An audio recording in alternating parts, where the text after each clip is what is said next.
Hello, Horatory friends, family, and followers. I'm Sarah Elliott, and I'm joined by Kristina Adams. Hi, Kristina. How you doing? Hello, I'm good, thanks. How are you? I'm good. Nice to see you. Can't wait to get into this interview. Um, Before we jump into it, we need to have a little bit of an update and a catch up. So, previously on Kristina Adams, Kristina is the author of 19 novels, three books for writers, and too many blog posts to count. She publishes mother-daughter ghost stories as K.C. Adams.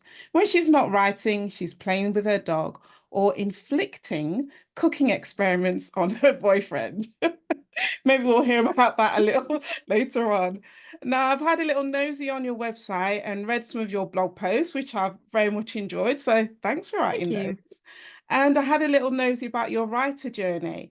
But from your own type, from your own kind of mouth, tell us about your writing journey. When did it start? So it started when I was really young, actually. I've always loved writing, always loved telling stories. I wrote my first story that wasn't for school when I was like 7 years old. And I was really lucky. I had some teachers who encouraged me to keep writing fiction when I was young. And I did a BA in creative writing, partially because it didn't involve exams, but also I did want to be a writer. I didn't really know what path I wanted to take. I just knew I wanted to get paid to write. That was about as far as it got. And I did a master's in creative writing as well, and that gave me a taste of publication. And then I kind of just I had an idea that I knew I wanted to be my first book. So I started working on that, and that turned into What Happens in New York, which I published in 2016. And since then, it's been pretty mad when I think that I've published 22 books in 8 years, but it doesn't feel like a lot at the same time. But I know it is a lot, if that makes any sense. Yeah, because when I was looking, I was like, oh yeah, that's a lot of books. And then I tracked back to the first one. I was like, that's a lot of books in a short space of time. It was, Christina and has been busy.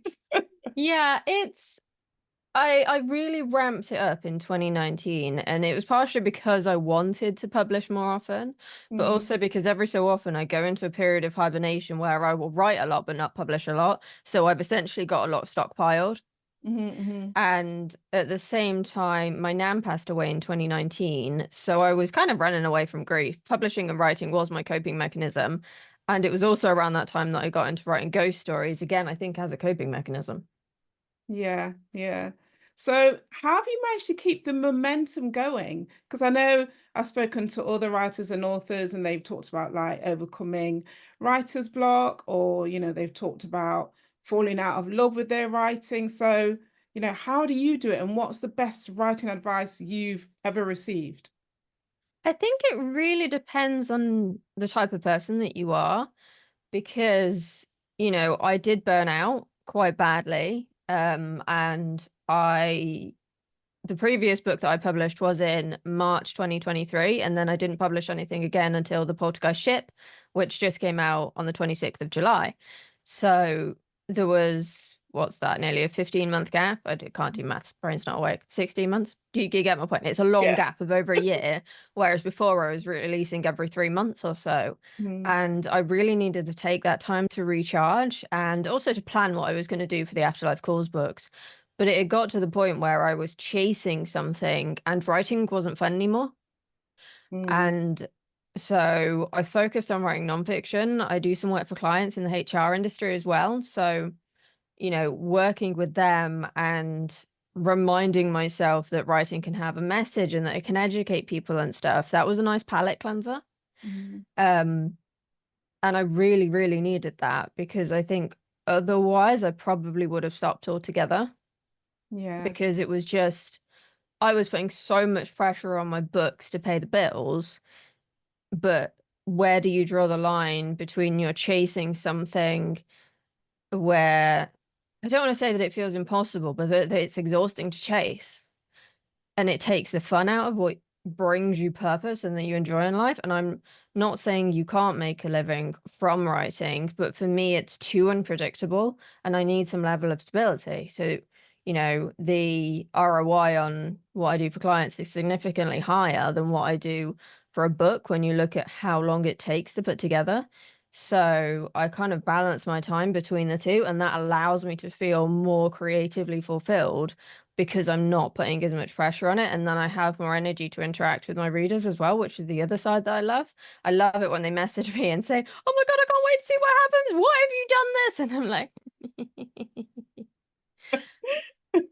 in terms of writing advice, it's not really related to burnout, but it's something that's always, always, always stuck with me. And it was to be meaner to my characters. Because Mm. when I first started writing, I was doing it for comfort. So I was, trying to be as nice to them as possible. And, I was writing romance. I wanted it to be a bit fluffy. But the trouble was, it was a bit weak. So I decided to be meaner to my characters. And now I have a bit of a reputation for putting people in hospital and giving them mental health issues and chronic pain and, you know, torturing them essentially. Yeah. Something to But look I forward have that to, right. readers. Yeah, I'm very mean to my characters, but at the same time, the series that I've got where I would say I'm the most mean is the Hollywood Gossip books. And that is the series that has the most emotionally invested readers. Hmm. I get so many messages from readers who adore those characters because of what they've been through and they root for them more to get their happy ever after because they've been through all these horrific things. Yeah, yeah. Yeah, and just going back to what you said before about getting that balance as well, that's really interesting because when I've spoken to like other writers, some of them have said um to treat their writing as like the joy and everything, and like you said, not to put too much pressure on it. So when you've taken away that pressure, so you've got your stability, you know where your money's coming in, and then you can like, right, I can actually do this for fun. I can actually be creative, and it kind of unlocks that creative space in your brain, doesn't it? Whereas like sometimes that can be taken up with, right, I need to do it in this way to get that, and I need to do this, and it just makes it a lot more organic and then everybody's happier, right? Yeah, exactly. And, there is a fine line between enjoying it and doing it for fun and treating it like a business. And I Mm, try and, balance that when I've got book revenue coming in. I will reinvest it in advertising and things like that because I wouldn't have any readers if it wasn't for paid advertising, being honest with you. Social media I find good for talking to existing readers, but I mhm. think it is such an incredibly exhausting task to just constantly post on Facebook and TikTok and Instagram and whatever Yeah, the new social media platform is at the moment. And like, I haven't got the energy for that. I've got the patience for that. I get bored. I just want to talk to people about books. yes, And, I do find paid advertising is the best way to lure people in. And then they will often go and read multiple series of mine once they've finished one of them. So I would rather do that to bring people in, having reinvested the money I've already earned, and then just talk to people on social media because that's essentially what I use my Facebook for. yeah, yeah. And then it helps readers build more connection with you as well, so that they're really invested because it's just like, I'm going to read this book, and yeah, I've actually connected with the author as well. So Yeah, yeah, exactly. Because a lot of people sometimes like put authors on a pedestal, and it's like, I'm nothing special. I just have an overactive imagination. I just use ghost stories to escape the real world. It's not, you know. yeah. So what helps you with your writing process? Do you have like a kind of soundtrack that you write to? Do you write in a particular place? Do you use notebooks, computer? How's it work for you? So my writing process changes for every book, but the one thing that has been consistent actually is I have a playlist for every emotion, every book, every character, every series, and that really helps me immediately go into that headspace. Like I will listen to certain songs and immediately think of a character that even if I'm just out and about, or I'll Mm. think of a particular book or particular album, like Taylor Swift's 1989 reminds me of what happens in New York. Halsey's If I Can't Have Love, I Want Power reminds me of The Ghost Call. There wasn't so much that for the Poltergeist ship, I have to admit. I tended to focus more on the character playlist for writing that, just because of the way the book is structured, because it's two different locations. So Mhm. that was a little bit more unusual and a little bit harder to juggle. But outside of that, when I first started, I didn't plot, I didn't plan. I hated it. The thought of it almost triggered my chronic pain. I'm not like that sounds really dramatic, but the thought of being that organized was such a just emotional challenge for me. I didn't like it. I found it too restrictive. And then I interviewed a few other authors on my old podcast, The Writer's Mindset, and so many of them had a different version of outlining in different genres, different countries, different, I thought maybe there is something to this. And then I started writing fantasy, and one of my friends is a fantasy editor, and she said, I know you don't want to, but if you do a lot of the world building now, you don't have to do it later.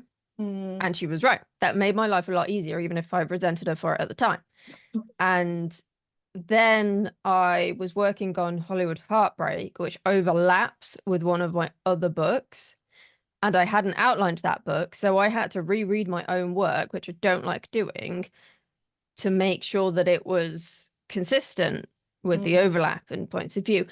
It was so stressful. And I was like, I wish past me had outlined this because it would have been much quicker. Mm. So that, along with the complexities of writing fantasy, got me into outlining. And I don't want to say I outline heavily, but I will have a paragraph or two per chapter.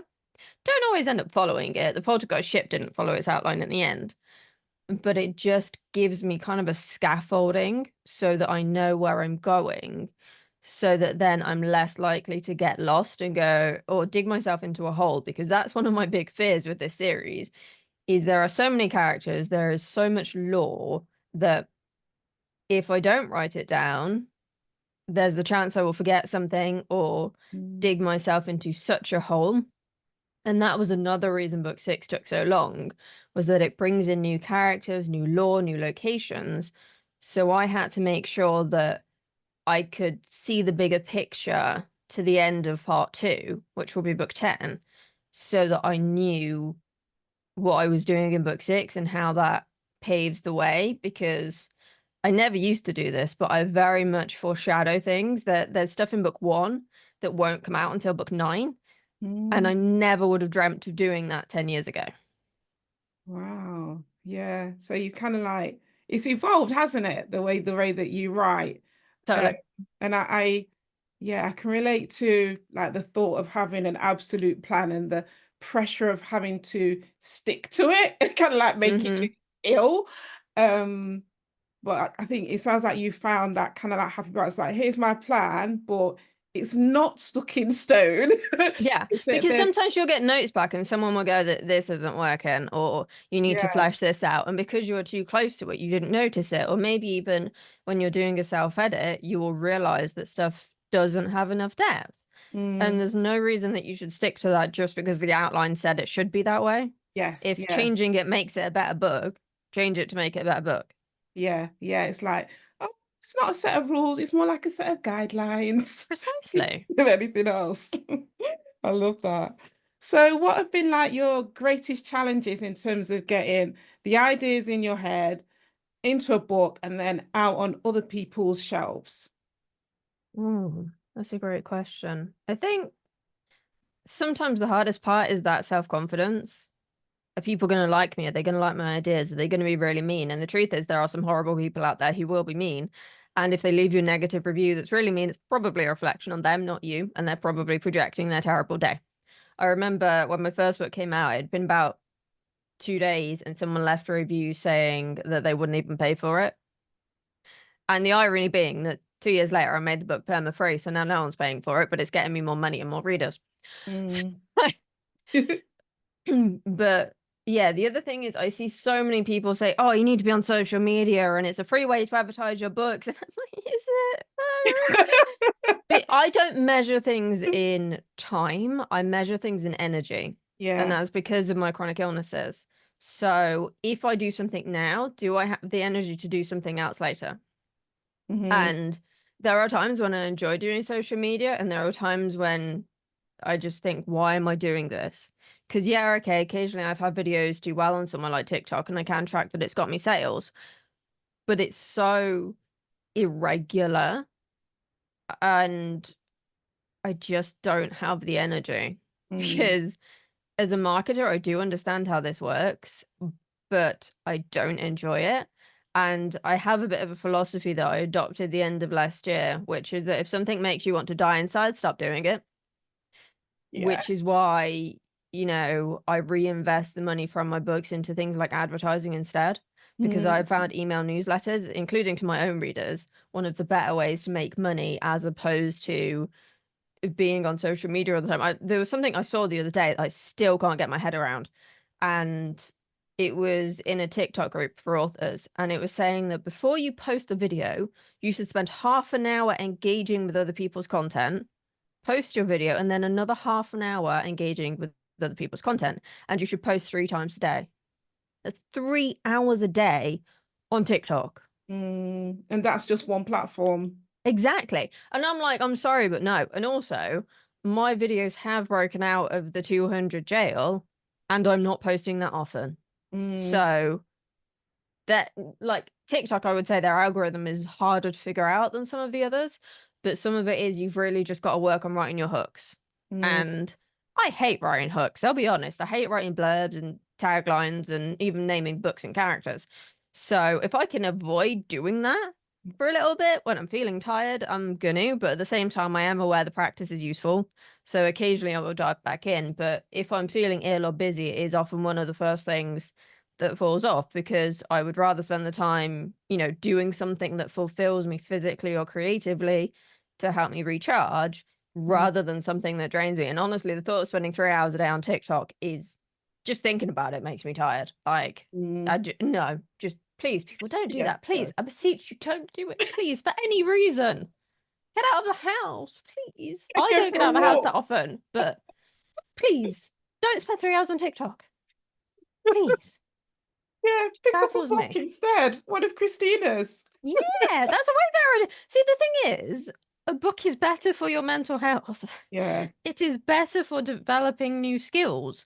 You know, regardless of what you're reading, it teaches you things. It teaches you empathy. It teaches you about culture. It teaches you language. TikTok, yeah, okay, there is educational content on there, but essentially it's feeding from you. It isn't Mm, giving back as much as it takes. yeah, yeah. And it kind of changes the way that your brain works as well, in terms of like, if the first thing you do when you wake up in the morning is reach for your phone and you're scrolling through TikTok or Instagram, then your brain thinks, right, I only have to concentrate for like 30 seconds at a time. So it Yeah. becomes harder and harder to concentrate for long periods of time. So it's like the kind of culture that we're in now is almost working against us using our brains creatively. So yeah. 100%, yeah. One of the things that I will always remember, and I can't remember the quote exactly, but it was from Marie Forleo, and she said that before you do anything else in the morning, create. It was something like create before you consume. And I don't Mm, do that every day, I've got to admit, because I forget or I'm lazy or whatever. But on the days when I get up and I will do some writing or I will meditate or I'll exercise before doing absolutely anything else, I am happier. mm, And I feel like I get more done throughout the day as well. yeah. It really does make a massive difference, even if all you're doing is 5 minutes of journaling. Mm, yeah. Yeah, I can, yeah, absolutely relate to that one. And I've kind of dropped off. I used to like, first thing I'd do would like get my notebook out, just blurb it all down on the page. And then honestly, the rest of the day was a lot better and a lot easier, because like, oh, dump that. Or even like exercising first thing in the morning, and then you're going through there. It's like, I've still got energy. Yeah, I'm getting back into exercise after having been ill. And I am finding that I thought I could do less than I'm capable of, if that makes sense. I was Hmm. underestimating myself. And having done more workouts and longer workouts lately, yes, my muscles hurt because they're weak, but mentally I feel so much better. I don't crave as much caffeine. I'm in a better mood. I get more stuff done. I'm less tired. You know, I have chronic fatigue syndrome. I have fibromyalgia. And I know a lot of people with those conditions can't exercise. Hmm. But for me, getting the blood flowing in, you know, with stuff like yoga or boxing, not so much walking, partially because I hate it, but getting the blood flowing makes a massive difference to the levels of pain that I feel. Yeah, yeah, And then absolutely. that affects the quality of the day as well. Yeah, yeah. So yay to morning rituals, and Yeah, nay, yeah, exactly. nay to doing things that suck the energy out of you. Yeah. Don't do it. Life is too short. So I was looking through like some of that reviews and descriptions of your books, and I really like this one. So it goes, It's a little bit spooky, sprinkled with romance and seriously sarcastic. If you're looking for a story of family, romance, and ghosts, this is the series for you. And what caught me was what was it? Like Gilmore Girls, but with ghosts. I was like, yes, I'm in.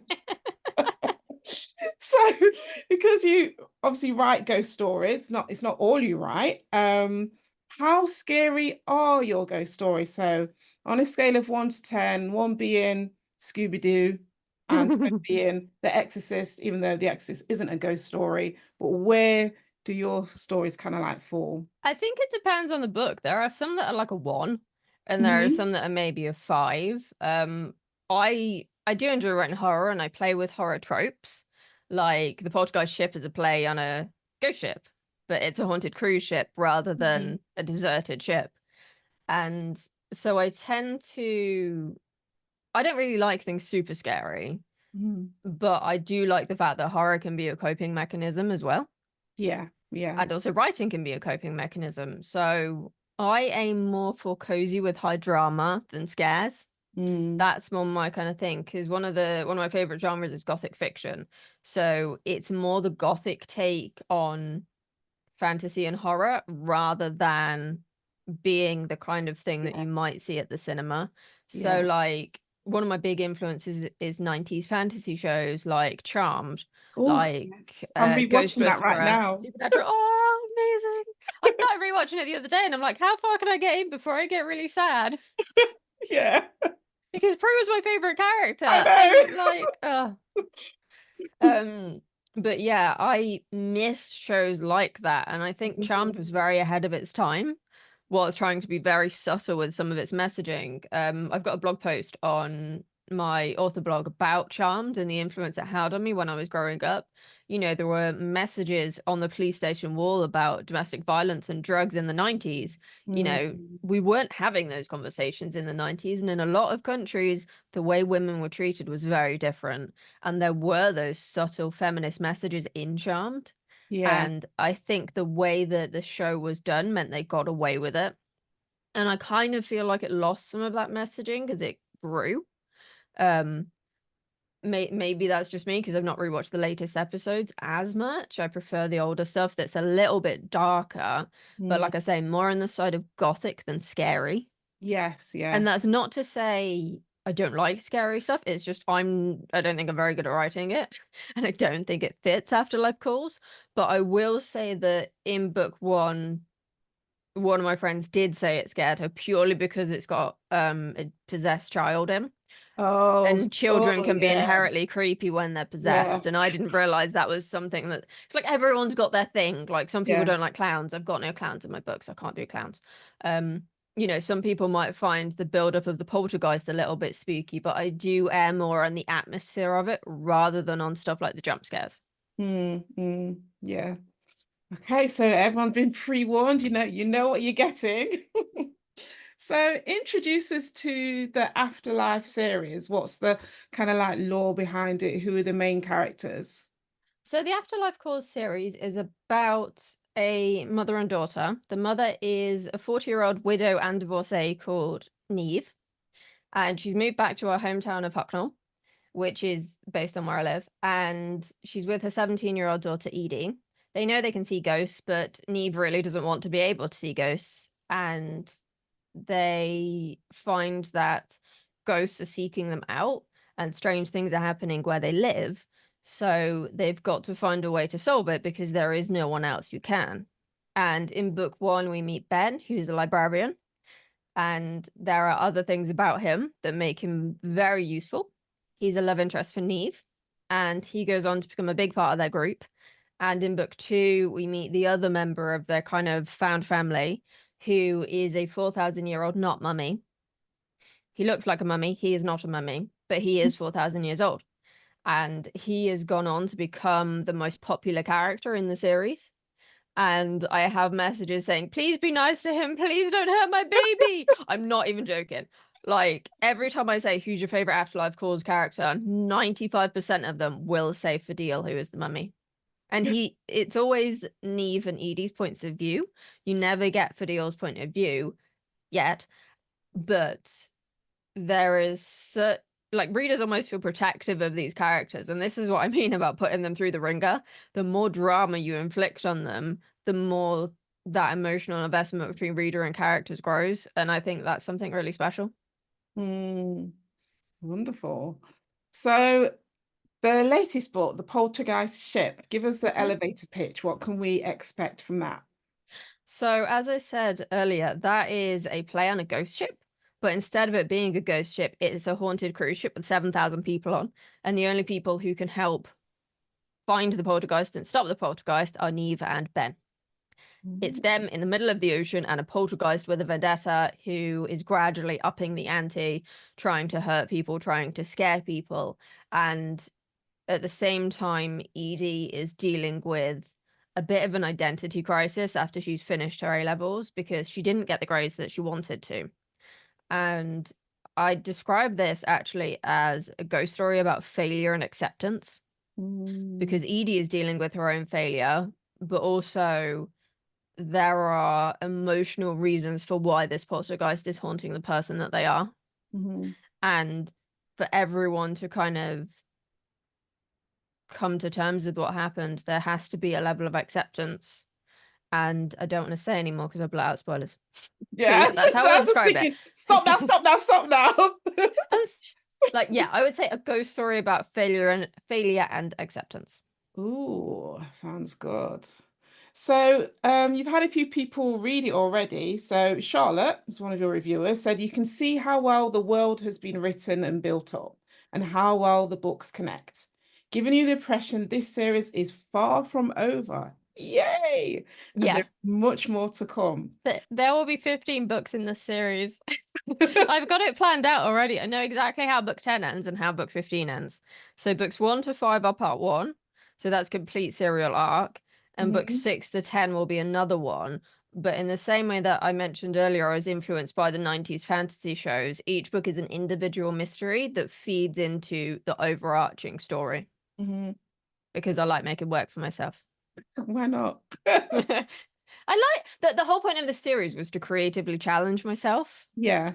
So I do add in different things and different Easter eggs and different breadcrumbs. And for me, that's really satisfying when I then get a message or see a review and someone has figured something out or they're really surprised Mm, because I thought some of the stuff in book 4 was really obvious. And I guess because it had been in my head since book 1, but the reviews people were saying I never saw that coming. I was really surprised, and that's like really satisfying for me because I'm not trying to make the series twisty. I find if you try too hard to add in loads of twists and turns and red herrings, then it yeah. just kind of feels forced and Yes. overdone. So Yeah. I'm just like letting the story be what it needs to be and focusing on those character relationships. Mm, wow. So, I've got an extra question, but I'll ask you that afterwards. Um, I know you recently went on a little research trip for book 8. So tell us about your research trip. Where did you go? Yeah, so this is one of the really cool things about local history. Like when people think of Nottingham, they think of Robin Hood, right? Hmm. But Nottingham has over 800 caves underneath, 300 wells, and it has catacombs.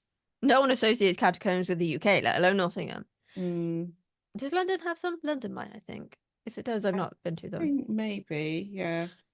But I found out about them and then discovered that they were doing tours. And it took about 6 months for me to get tickets because they only do tours for like 7 days a year or something. And they only do a handful of tours on those days because it's done by the council. They don't have a lot of money. So Yeah, we know that. we we we got like the final tickets on this tour, and it was so nice. Like it sounds weird saying it was nice going around a graveyard, but I find them very peaceful because the Mm, whole time we were on that tour, which was about 2 or 3 hours, we only saw the people on that tour. mm, But then that also explains why it was a little bit overgrown and neglected because no one's walking around it. So obviously, no one's going to yes. prioritize maintaining it. But walking around that and hearing some of the local history about the caves, about the catacombs, about the graveyard, how can I not use that in a ghost story? How, like, it's perfect. And I wrote the scene about it, I think last weekend, and it was just so fun. And because the memories were so clear in my head of what it looked like as well, Mm, um, Yeah, it made it a lot easier to write because I could picture it so vividly. Yeah. No And that's, spoilers. yeah, no more spoilers. Um, yeah, people might not know. I'm also from Nottingham, and one of the things that I keep meaning to do is like just spend a day or two as a tourist in Nottingham because there's so much history. Like I said, much more than Robin Hood, and so many things that can like inspire creativity and prompt ideas. So that's definitely on my to-do list. Yeah, there's loads of it. Like there's little museums that you hear about in the news and it's like, wait, that was there. Like I discovered there's like an RAF museum in Hucknall the other Oh, day. I think it's RAF, something to do with like flying and World War II and stuff. I'm like, that's a thing? I didn't even yeah. know. Yeah, loads of history. Yeah. So the question that popped into my head was when you're describing the Afterlife series and the different books, in my head, it seems to lend itself very well to a TV series. So if it was to become a TV series, any ideas of who you would like to play your main characters? Do you know, I never even thought about it. It is structured like a TV show, but I've It genuinely is, yeah. never thought about it. And I think part of the problem is why I've never thought about it is Niamh and Edie a ginger? Can you think of any English Like, ginger actors? oh yeah, good point. Like, I think maybe someone like Ben Whishaw would work for Ben Hmm. because he's kind of cute and nerdy and you trust him. He knows Yeah. his stuff, right? Um, but even for Deal would be really hard to cast because he's like quite short, he's quite the whole world is just alien to him, right? So you would have to have someone who's treating like a slice of toast as like they've never seen it before. Hmm. And that's so hard. I think the easiest would probably be the dog. And there's a ghost cat and then there's a dog. They're the easier ones to cast. Because there's a Westie in it based on my dog as well. She's called Oh, Tilly because I'm really lazy naming them, and my dog's called Millie. So she was called Millie in the first draft because I needed a name and I couldn't think yeah. of another one. And I was like, what's the closest name I can come up with? And it became Tilly. And then weirdly, a week later, my boyfriend's friend named their dog Tilly, Oh, having no wow. idea I was writing this book. So weird. Why make it difficult for yourself? I can imagine some people spend ages and ages trying to think up character names. Personally, I just look around the room and like, yeah, that'll do. I I regularly call my characters by letters of the alphabet until I can be Okay. bothered to come up with a name. There's Yeah. one in book 7 that's still called X and has been for like 2 drafts. And I need to look it up, but I've just renamed a bunch of characters as well, so I'm a bit drained. But I will often go on baby naming websites. Ah, okay. Um, and I will sometimes I'll look at the meaning, but a lot of the time it's more to do with the sounds of it. Like a character who is a bit more aggressive might have a harsher sounding name or some harsher consonants. Someone who's a bit Yes. softer will have the softer letters, or someone who's in between will have a combination of the two. Like um Neve's best friend is called Maggie, and that you've got the soft M sound, but the harsher G sound is like she's got that edge. You're not Yeah. gonna mess with her, kind of thing. And so, yeah, for me, it's more the poetry of the names than the actual meaning of them, Yeah, that makes which sense. is part of why I think I find naming really hard because I'm like, no, that doesn't sound right. Sound It's got the right. wrong Yeah. letters. And my friend would be like, okay, thinking I've lost it, even though she's read the series and knows what I'm like. Well, it's a good tip. It makes sense. That makes sense to me. So I know that you don't only write fiction, you also write non-fiction as well. So does that come as easily to you as writing fiction? Are the challenges the same or different? And how do you overcome those? I think it varies. Sometimes I find it easier, sometimes I find it harder because when I'm writing it, I try to be like, well, what would someone argue against if I gave them this advice? What are the holes in this tip? And that really helps me give things as much depth as possible. Um, I don't think it's infallible. There are always going to be arguments you haven't thought of or people stuff doesn't work for. But that is the nature of writing how-to guides, essentially, because there's always the exception to the rule. Like, someone will give me sleep advice, and I'm like, I've been trying that for 30 years, try again. Yeah. The generic advice doesn't always work, which is why I try and think outside of the box a little bit with my nonfiction. But I think in a way I can find nonfiction easier sometimes, which is why I like it as a palate cleanser. because you're not constantly thinking about plot holes and about character consistency and stuff like that. It's just, is this a solid argument or not? And Mm. have I repeated myself? So it essentially exercises different muscles. Yeah, yeah, kind of so it balances everything out. I love how you describe it as a palate cleanser as well. That just makes absolute sense. Yeah. Yeah. When you've been like writing something really heavily emotional, like Hollywood Heartbreak was, or like The Witch's Sacrifice was, which is the fourth Afterlife Calls book, it's really nice to then write about something where emotion is less of a factor and it's more about the strength of your argument, Mm. because they're completely different things. And yeah, to have that break, I think, is really invaluable, because if you're channeling everything you've got into writing essentially about death, which is what both of those books I mentioned was about, the whole Afterlife Calls series is about death. The key is in the name. Um, it does give you that break, because it's not to say that the books aren't cozy or comforting. That's always what I aim to do. But I think books are more cozy and comforting if you're also challenging the characters, if you're doing more with the plot, if you are challenging yourself as a writer, it becomes more satisfying. And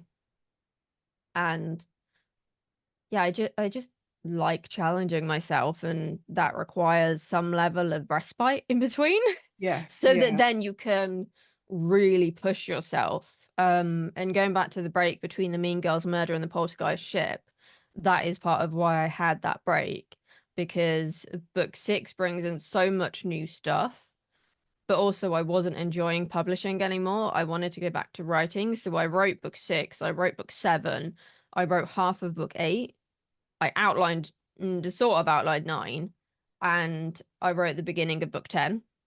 Mhm. So I've got quite a bit planned already, and I wasn't that organized with part 1 of the series, even though I knew where it was going roughly.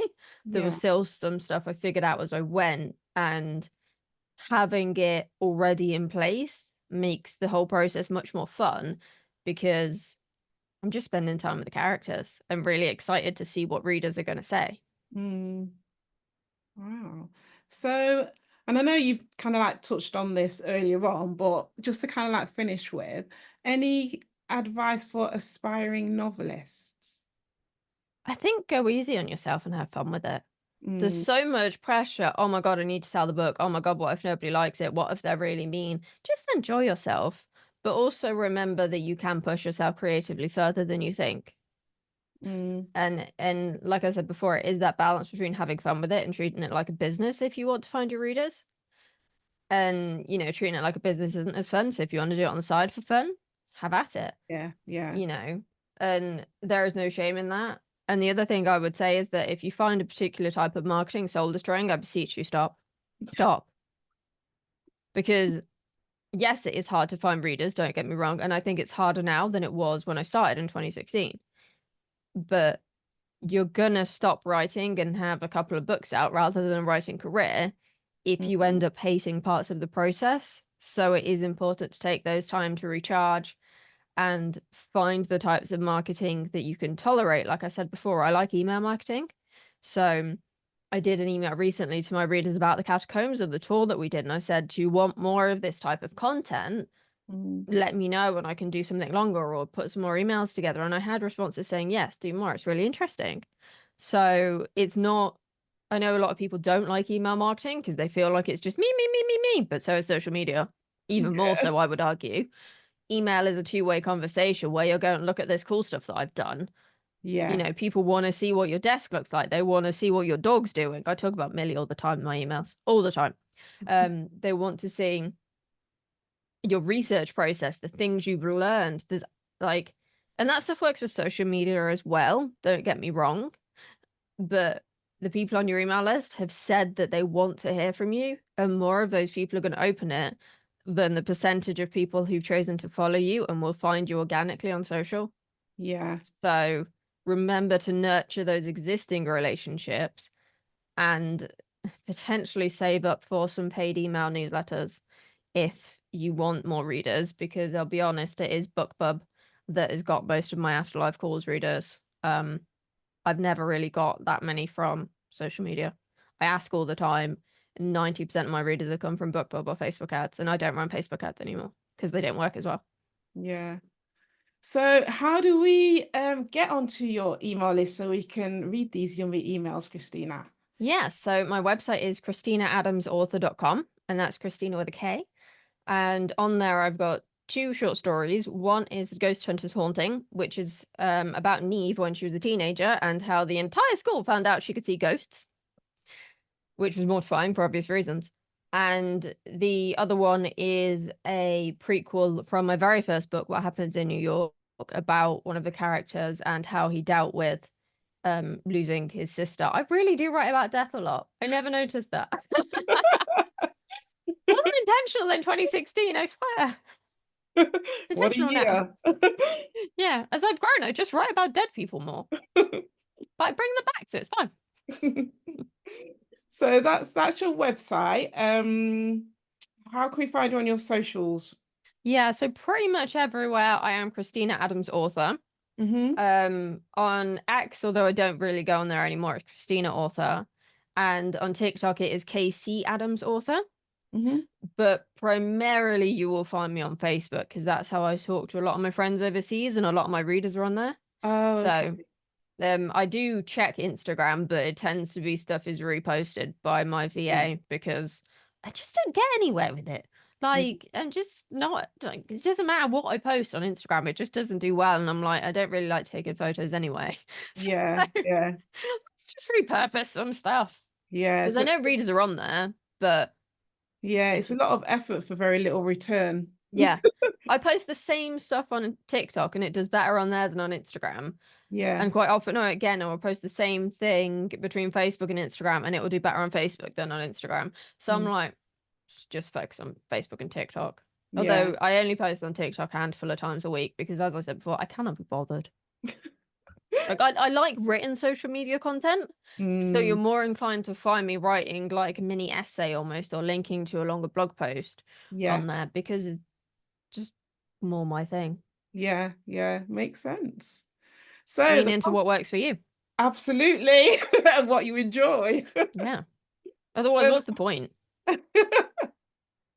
so the Poltergeist ship, where can we buy it from? So it is out now on ebook, paperback, and hardback.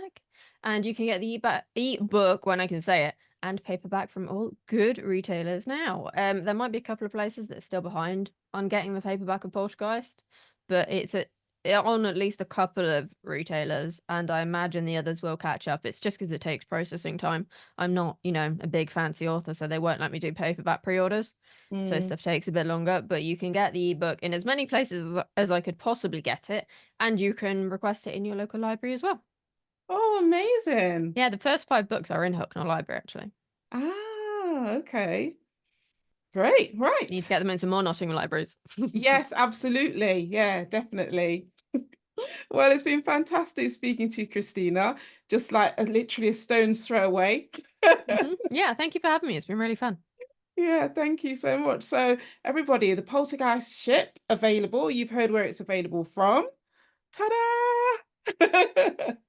Beautifully modeled. There you go. I do like the picture, actually. And you know where you can find Kristina. So yeah, thanks so much, Kristina. Keep an eye out. Lots more to come. Enjoy. Very much. Thank you. Thanks so much. Bye. Bye.